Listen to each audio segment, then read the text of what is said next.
The juice is back, and it's a surprisingly fun, energetic time elevated by a cast of colourful characters and performances. Beetlejuice Beetlejuice is set 30 plus years after the original movie. This time around, Winona Ryder takes centre stage alongside her on-screen daughter, Jenna Ortega.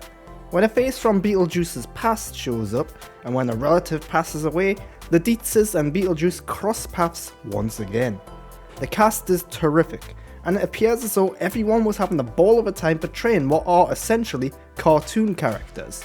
The jokes don't always work, but there are some laughs and chuckles to be had throughout, and each of the characters gets their own little arc, giving them significant time and attention.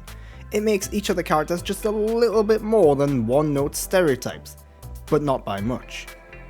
Sadly, the film is let down by these character arcs and plot points. There's simply too much going on in the film and not enough time dedicated to any individual plot point. Describing what this film is about in a succinct way is a bit of a challenge. The villainess Monica Bellucci, for example, has only a couple of scenes and she barely says or does anything in the film despite being the main antagonist. Similarly, a romantic interest of Jenna Ortega's, played quite well by Arthur Conti, is rushed through with a twist-filled story. Everything happens so quickly with little time to dwell on any of it, and as such, with little reason to care about any of it. The style, the production, the costumes, colour and vibe of the movie elevates matters. The film is never boring to look at. There's always something kooky and quirky on display, and thanks to a mix of CGI, stop motion, animation, musical numbers and brisk editing, the film is always fun and surprising.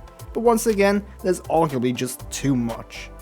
Michael Keaton is back as Beetlejuice and he again steals the show, but some of the edge and energy of his original depiction is now gone. No doubt the result of being almost 40 years later. Michael does a good job at playing what is now an anti-hero character. He gets a lot of the film's best lines and jokes, and is used just the right amount of time. Jeffrey Jones is a now controversial and rightfully cancelled individual, and he's not in this film. But the film would have you thinking he was. There's a strange reverence to him and his character. His face and likeness is plastered all over the film. It's uncomfortable watching the film dedicate so much time and attention to a man who has done some very wrong and bad things. Why make the film so centric to his character to begin with? It's a questionable decision.